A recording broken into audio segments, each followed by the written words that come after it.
Good evening. We are discussing the trigeminal pain pathway. This is part 4 and level 4. You have to find out how this part differs from part 3. Now let me set the screen and go for the drawing.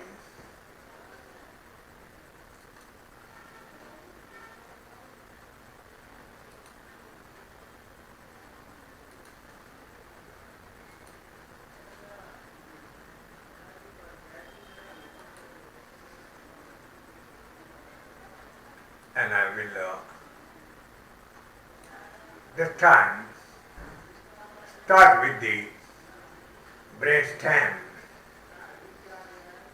and here it is.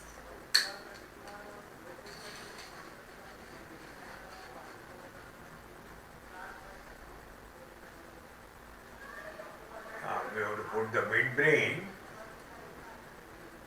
Here is the midbrain.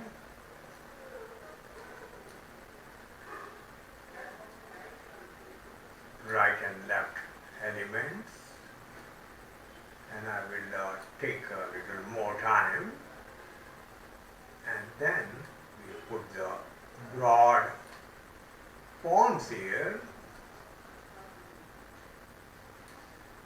which leads into the cerebellum there, and on the other side. This connection of the pons with the cerebellum is called middle cerebellar peduncle.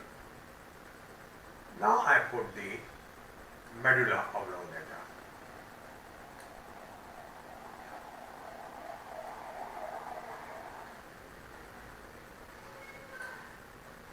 And we require little bit of the spinal cord as well, which is here. First and second cervical segments of the spinal cord. Now there it is the third ventricle. Third ventricle. And between the right and left thalami is located. So we put a section of the thalamus in this situation. Okay, here it is. And similarly on the other side.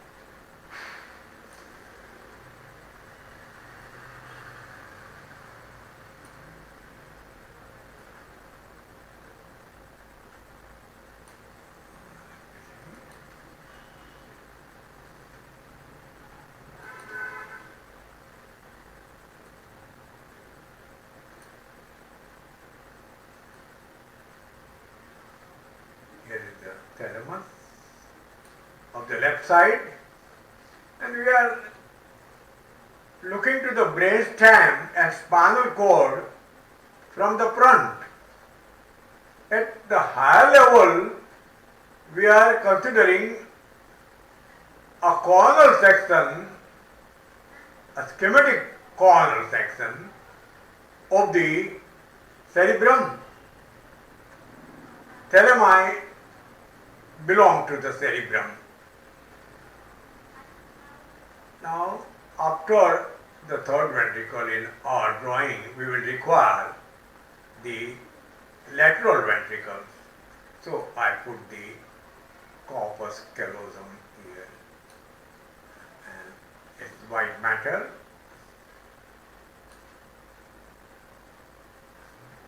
And here is the septum pellucidum, separating the right and left lateral ventricles from each other.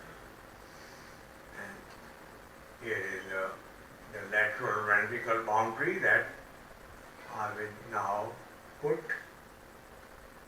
and similarly on the other side. And there we find a mass of gray matter which is called caudate nucleus.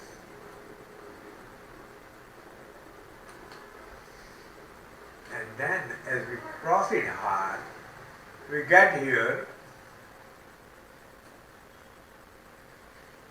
the longitudinal fissure separating the right and left cerebral hemispheres from each other. And then now I am putting the right cerebral hemisphere. And for convenience I put the frontal lobe gyri, as such we don't require them. Superior, middle and inferior frontal gyri, somewhat like that. And then we encounter the lateral sulcus. And now in the temporal lobe, again, three gyri, superior, middle, inferior, temporal gyri are there. And then this superolateral surface leads to the inferior surface, and there also we find several gyri and sulci separating them. Now I have to reproduce the same elements on the left side, which I am now doing. Superior, middle and inferior frontal gyri, and this is the lateral sulcus, and then the superior, middle, inferior, temporal gyri, and then several gyri of the inferior surface. And having done this, I have to put the lentiform nucleus in this coronal section. So we put it like this. Just triangular, and here it is, lentiform nucleus in three parts, and I think somewhat like this we can put them. Okay? And similarly on the other side, lentiform nucleus and convex lateral surface of it, and then triangular and three parts, somewhat like this. Is that fine? And in between these three nuclei, actually three elements, the caudate nucleus, lentiform nucleus and thalamus. Whatever is there is important. It is called internal capsule, which is continuous with the midbrain there, and similarly on the other side. Okay? Internal capsule. And it is a part of our trigeminal pain pathway. Now, I want to draw the cerebellum, which so far we have avoided. And cerebellum, we can put it somewhat like that. And here it is. And similarly on the other side.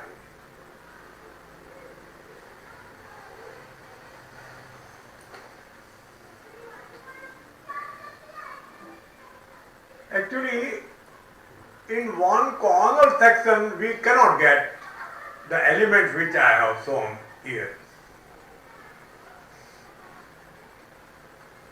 because we are looking at the brainstem from the front, and the brainstem is intact. We have not sectioned that. We have not sectioned the brainstem, which is midbrain, pons, medulla oblongata. We have sectioned the cerebrum. It's the coronal section. So brainstem intact, cerebrum section coronally, and it's the schematic section. And you know, cerebellum is only at the back. If a section is taken through the cerebral hemisphere, in the middle, cerebellum will not be there. Cerebellum will not be there. Is that fine? Okay. Now on the surface of cerebrum and cerebellum, whatever is there, the black line actually should be very broad. It is grey matter and it is called, on both the sides here, it is called cerebral cortex. And similarly on the surface of cerebellum, this is cerebellar cortex. This is all white matter, including corpus callosum. And within the white matter, the grey matter elements are called nuclei, like here the chordate nucleus, the lentiform nucleus. Even in the thalamus, lot of nuclei are there. A combination of grey matter and white matter thalamus is. I have not put the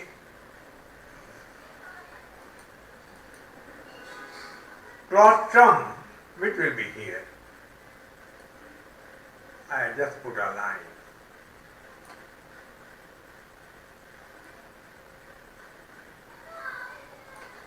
It is grey matter. Now you see that lentiform nucleus, this one, has two coverings of white matter. This is internal covering, which is called internal capsule, and external covering, which is called external capsule.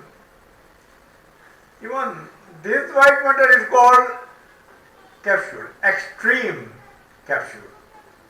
And then this is the region of insula, which also plays an important role in pain perception.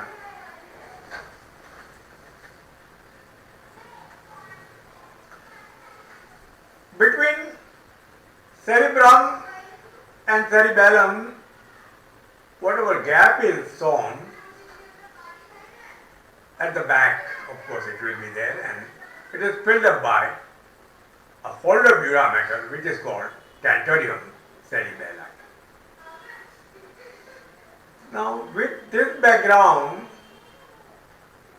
I take up a trigeminal neuron in the trigeminal ganglion. And let me tell you that the trigeminal nerve is attached at the junction of pons with the middle cerebellar peduncle, about the midway between the upper and lower borders of the pons, but laterally, not in the midline, but laterally. So here is the attachment of the trigeminal nerve. I indicate it on the other side. Okay, about the middle at the junction of, so somewhere here I will put it. And I just don't bother about the direction that is there. And there are two routes, so the other route will be in this location. This is motor route with which we are not concerned. Now, I take the first neuron in the pathway, and we have shown it green previously. In front of the cerebellum, in the middle cranial fossa, the trigeminal ganglion is there, and I put one neuron in the trigeminal ganglion, somewhat like this. This is again schematic, remember. Pseudo-unipolar neuron. Okay. And it has got a stem, and then peripheral process, and then central process. Now that central process enters the pons in this region. Okay. The peripheral process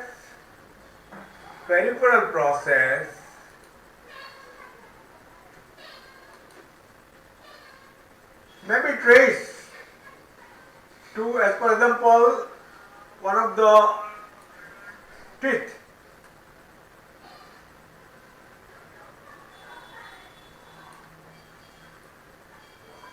It can be traced to a root, as for example.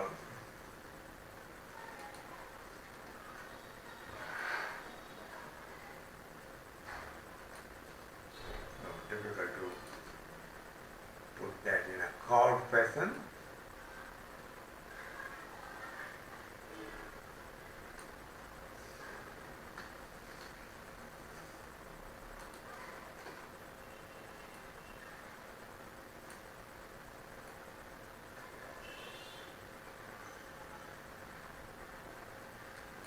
Okay. Now that peripheral process is here.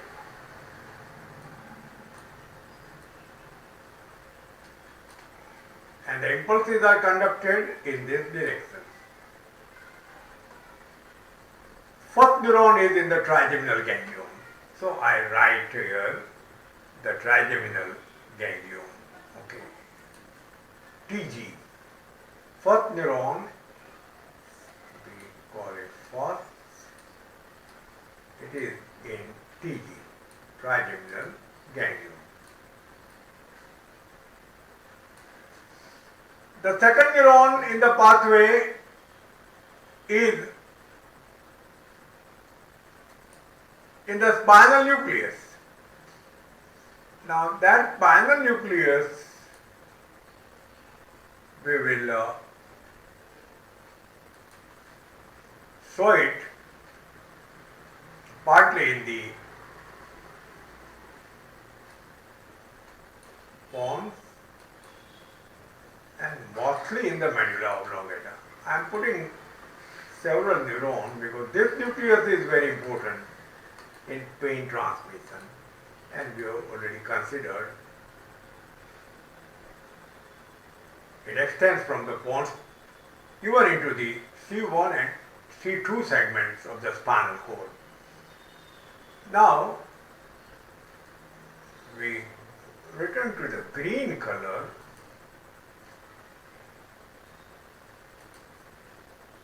And this particular process is one of the many.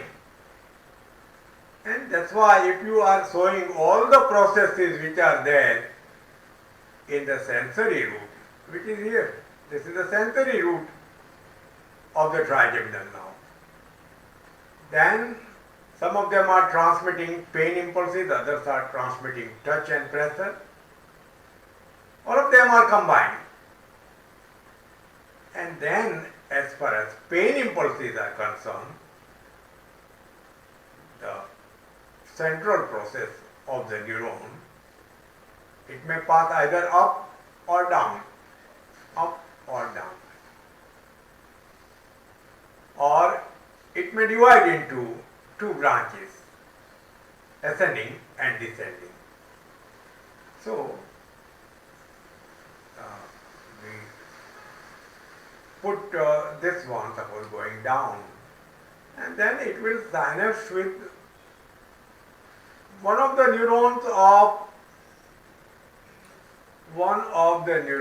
of the spinal nucleus. Okay,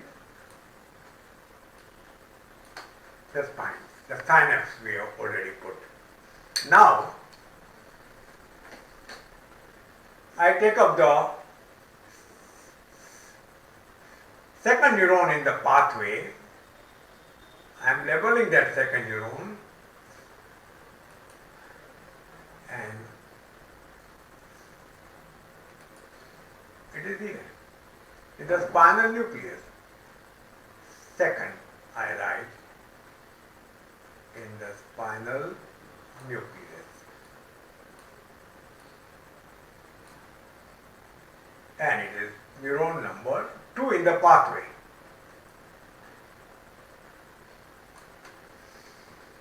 And now we put the axon of this neuron running to the thalamus. So I take this neuron and I take the axon. Immediately it crosses to the opposite side, remember, and it may reach here. And there the third neuron is located. Third neuron in the pathway is in the thalamus. And that's the general rule. Third neuron is in the thalamus. Here it is.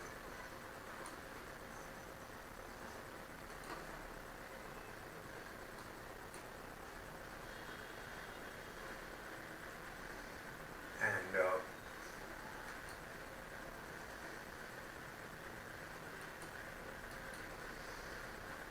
the synapse we have to show of the second neuron.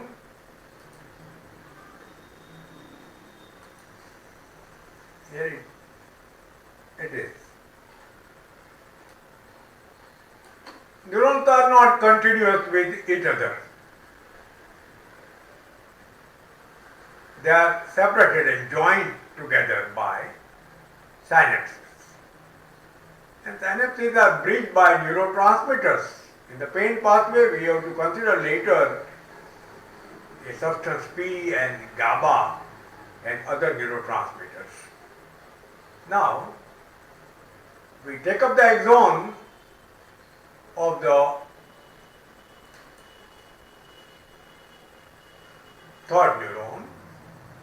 This axon passes through the internal capsule.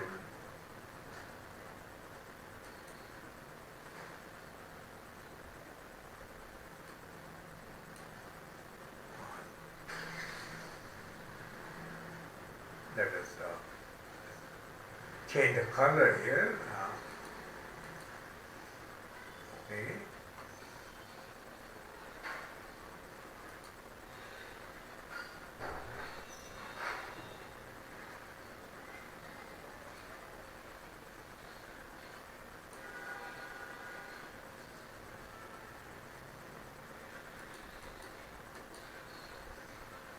That will be fine. And it has to pass through the internal capsule to the lower part of the post-central gyrus. Okay, here it is. Pre-central gyrus is for the voluntary movement. It is motor, but this is somatosensory area of the cerebrum. Post-central gyrus, lowest part, not the highest, not here, because this is the region where tongue and face and head are represented. There it will be foot region. In fact, in the post-central gyrus, at the superomedial border, there will be knee joint represented. And then whatever is below, the leg and the foot, they are represented here. When we started, for convenience, I have drawn like this and I have called this frontal gyri, superior, middle, inferior. But behind them, you get the precentral gyrus and postcentral gyrus, separated by a central sulcus. We have already discussed that part. So 3 neuron pathway is complete, and I put a granule cell in the precentral gyrus. The synapse occurs there. It's a rounded cell, right? Not the pyramidal cell, but granule cell. Okay, this is there. This is there. So this is the final neuron, but third neuron at the thalamus. Let me label that. Third is at the thalamus. So it is in the nucleus. V, P, M.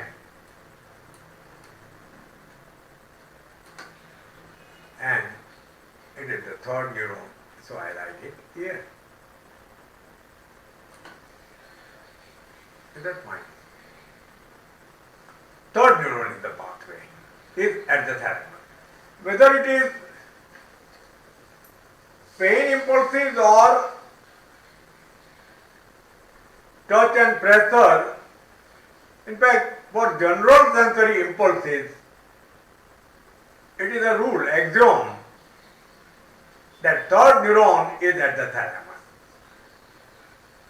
It is not applicable to the spatial sensory impulses of olfaction, vision, hearing, taste, balance.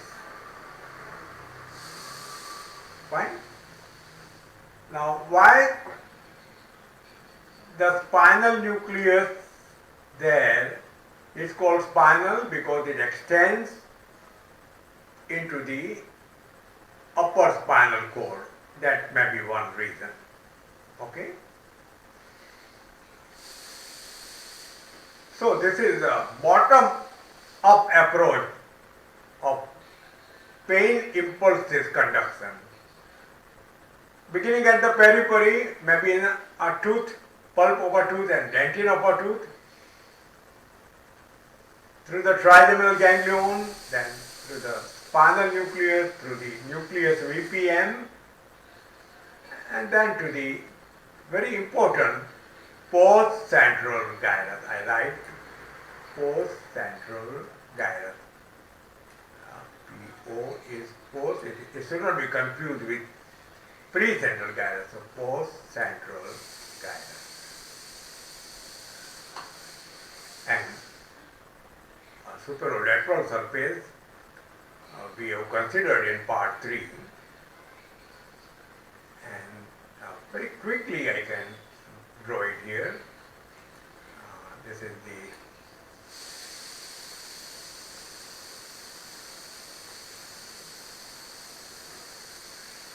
cerebral hemisphere.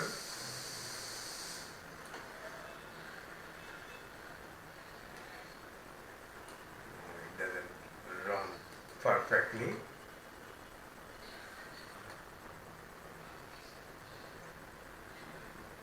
There is a sulcus at the back, and then we reach to the occipital pole. There is a notch here, and then we reach to the front. And it doesn't come as good as I want, but it will serve the purpose fine. And here is the lateral sulcus. Here is the central sulcus. And these are those frontal sulci separating frontal gyri. This is precentral gyrus. This one. And postcentral sulcus. And postcentral gyrus there. We are interested in that one. But in the lower part, I am putting it here, right? Lower part, that one. temporal lobe, the temporal gyri are there. We try to show them, and here we find intraparietal sulcus, and then other sulci are there in the occipital lobe. We are not concerned with that. So, if we divide this postcentral gyrus into three parts, complete can be shown. Now, this is the postcentral gyrus, and I make it broad, and then I can put demarcation separating three areas. Then this is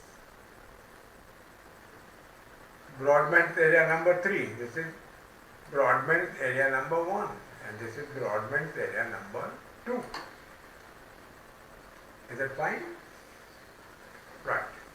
Now, so I have explained already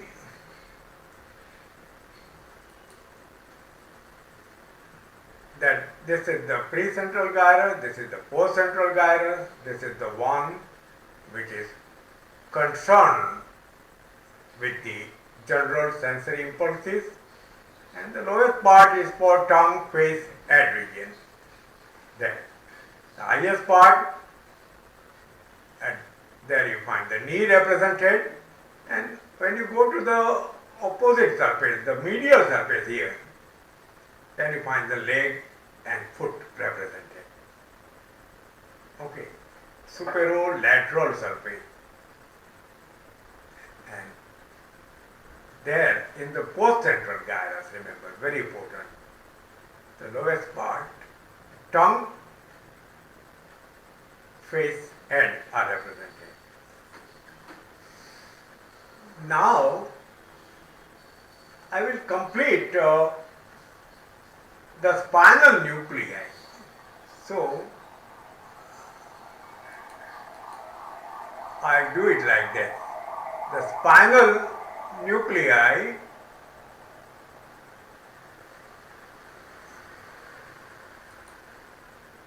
I give them some thickness. Okay, this.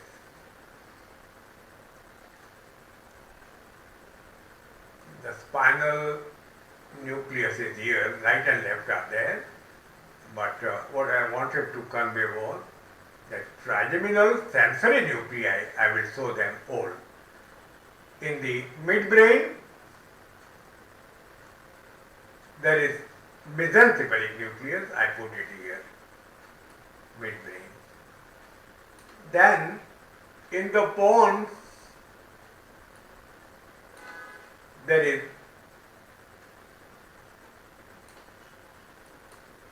the main sensory nucleus or primary sensory nucleus. And these are all, remember, they are continuous with each other. So that continuity I just show like this. And I have shown only a column of neurons here, but obviously there are many other neurons, and not just one column like that, not that regular kind of column. Okay? So if I want to now change it a little bit, then I will do it like this.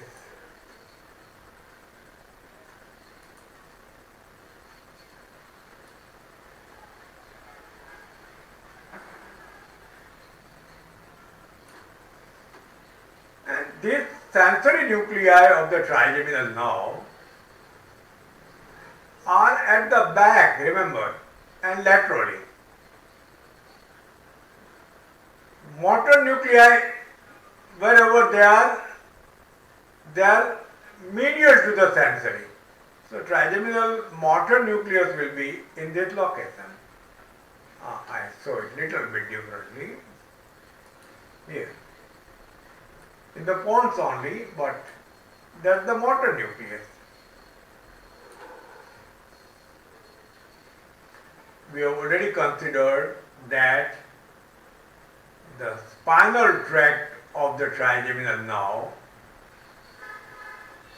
is right on the surface of the medulla Oblongata, and if I pick up the green color, and if I now want to show the spinal tract completely, then I will show it like this. This is the spinal tract, right on the surface of the medulla oblongata, and continues into the spinal cord with the redrawn tract or dorsolateral tract. This is the spinal tract of the trigeminal nerve, formed by the central processes of the neurons of the trigeminal ganglion. Now, the sensory root of the trigeminal nerve will be in this position, and attached to the pons. We already shown it on the other side there. Okay, so I just put the line here, and there are many central processes of those neurons, pseudo-unipolar neurons of the trigeminal ganglion. Only one of them we have shown, and when you make them enter the pons and then medulla oblongata, they go like this, and they form the spinal tract, which is a pain tract. And important that it is not only for the trigeminal nerve, spinal tract and spinal nucleus. It is also for the 7th nerve, 9th nerve and 10th nerve. Whatever general sensory fibers are there, for them they are common. The spinal nucleus in particular is common. Okay. Now, if I take a transverse section of the medulla oblongata, I have already taken of spinal cord previously. Now I take a transverse section of the medulla oblongata, suppose in this situation, lower portion. Now there, in the traditional way, if I show, then 1, 2, 3 elevations. Similarly on the other side.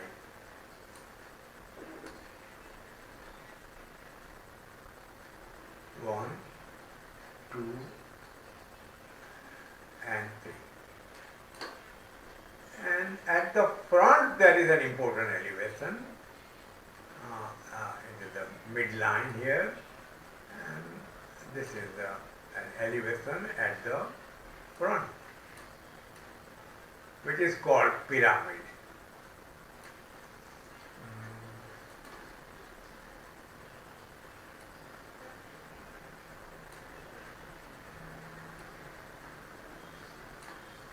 Similarly here.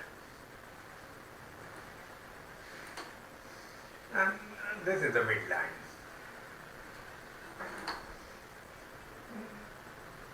And where do you find the spinal nucleus? The spinal nucleus is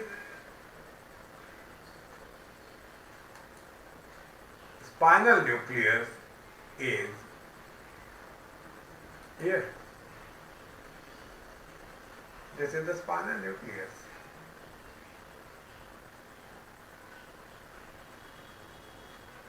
And the right one, we have the right one here in this diagram. Anyway, the spinal nucleus is here. Both of them we have shown. Okay? And where is the spinal tract? The spinal tract is right on the surface, so it is here.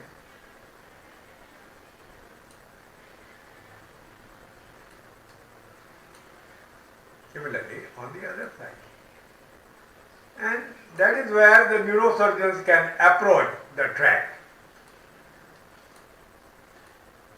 and to interrupt the passage of pain impulses higher up. They damage the spinal tract, and this operation is called spinal tractotomy.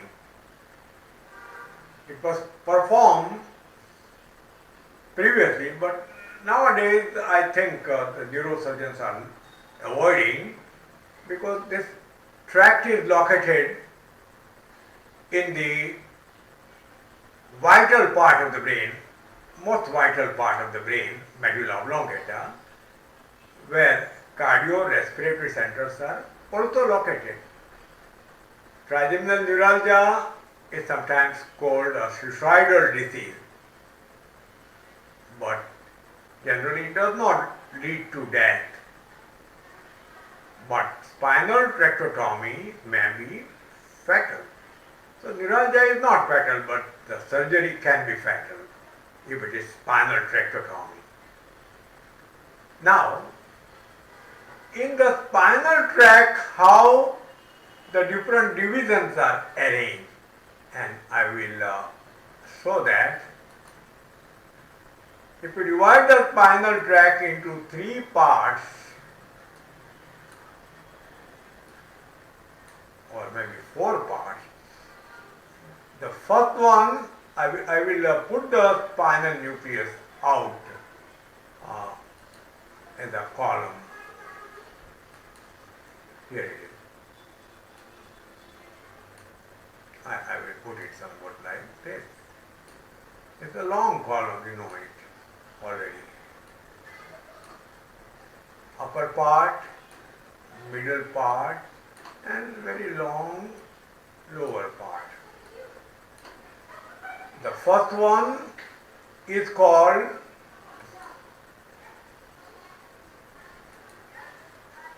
nucleus oralis, oral cavity, you know, oralis. The middle part is called nucleus interpolaris, and the third one is called nucleus caudalis, caudal, you know. And it is this nucleus caudalis which is very important for pain, remember.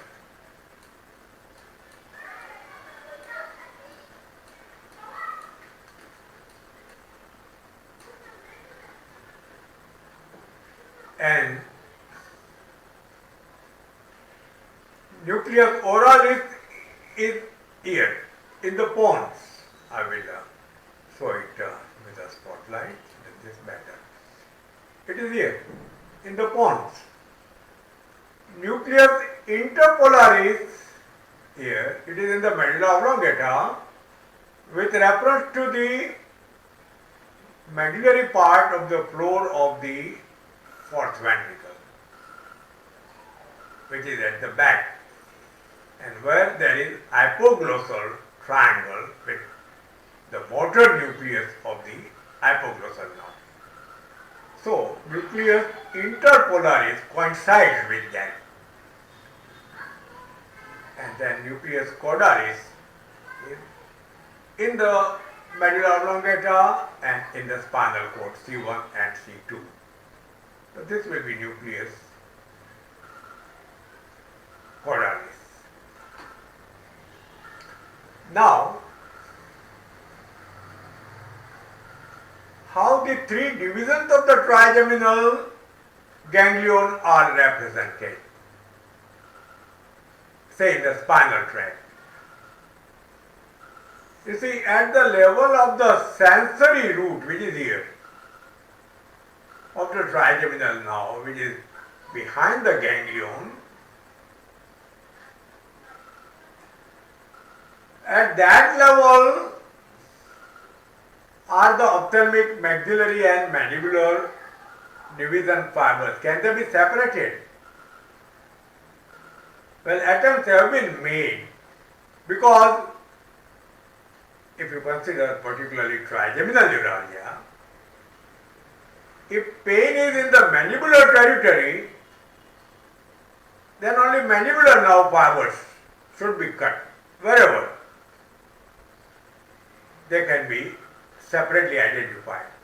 Of course, in the mandibular division there are mandibular fibers. But what about trigeminal ganglion? At that level, can you say that these are only mandibular neurons? They are all mixed up, ophthalmic, maxillary, mandibular. In the sensory root, is it possible to identify which are mandibular? Yes, they say it is possible, but we will be discussing it later. In the spinal tract, it is said that the ophthalmic division is most anterior. So now, this is the anterior part of the spinal tract, ophthalmic. Then maxillary. Then mandibular, and not only mandibular, remember, not only mandibular.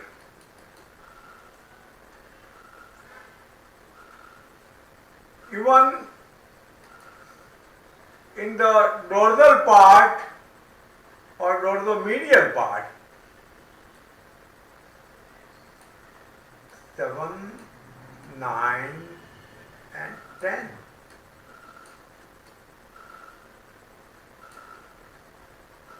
All the three are represented. Facial nerve, glossopharyngeal nerve and vagus nerve. So, if you put the spinal tract out in this fashion, the spinal tract I am taking out and I am making it big.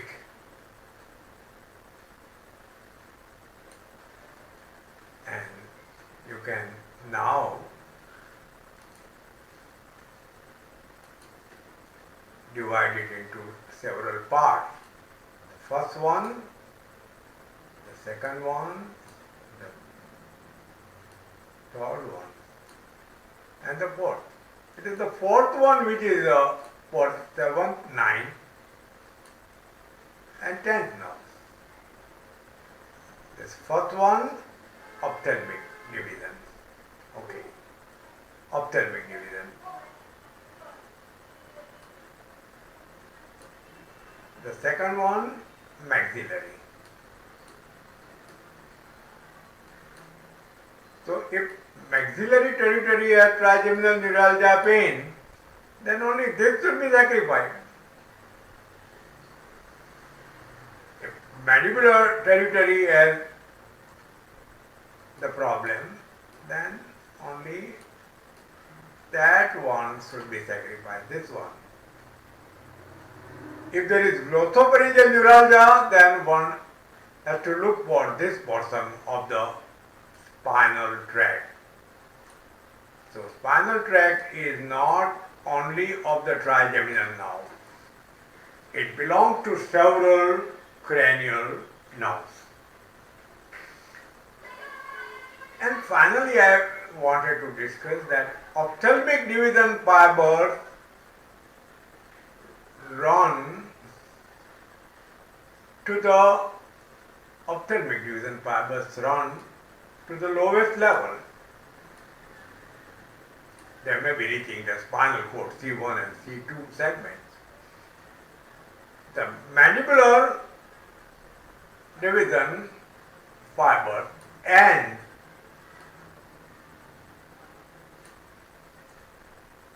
in the medulla oblongata and maxillary fibers are ending in the middle. So their terminations are at different levels. That is what I wanted to convey. Okay. So you can say maxillary fibers reach up to the medulla oblongata lower part, while mandibular higher part of the medulla oblongata. right? And if further clarification is required, or if I want to change what I have conveyed, I think it will be done later on, right, with the PowerPoint presentation. Okay? But ophthalmic extends the lowest, mandibular the highest, maxillary fibers in the middle.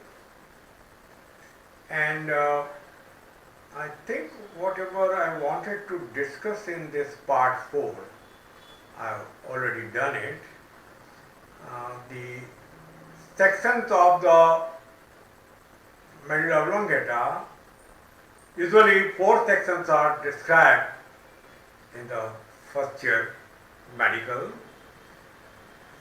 and one of the sections, the lowest I have put, then the higher one is also there. In the pons region, generally 2 sections are shown. Pons is here, 2 sections, but we usually consider 1. And in the midbrain again 2 sections are usually described. Now the idea is at every level one has to know the position of the pain fiber and what is the composition of the brainstem part at every level. Is it fine? And I wanted to say that in the higher medulla oblongata, in the pons, in the midbrain, instead of tract we find lamnisci, bigger bundle of neuron processes. There is medial lamniscus, there is spinal lamniscus, there is trigeminal lamniscus. There in the lamniscus all kinds of fibers are present. Touch, pain, pressure. So that is a lamniscus. And one more lamniscus is most laterally located. It is called lateral lamniscus. It is for the hearing impulses. But we are concerned with this particular tract, which is called the trigeminothalamic tract, up to here, trigeminothalamic tract, beginning at the spinal nucleus and then running to the nucleus VPM of the thalamus. In part 3 we have discussed how we divide the nucleus or rather thalamus into medial and lateral part, and then into dorsal and ventral, similarly on the other side, dorsal and ventral, and medial and lateral, and then the lateral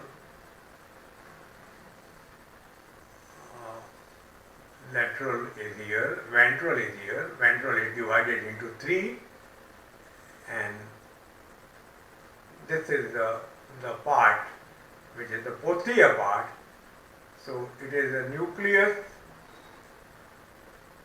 which is the ventral part, so nucleus ventro-postero-medialis, isn't it? We have to consider it in the medial region. That's a little bit displacement is required. I will undo that part, the line which we put, that's better. It is in the medial, the dorsal and ventral are there, and this medial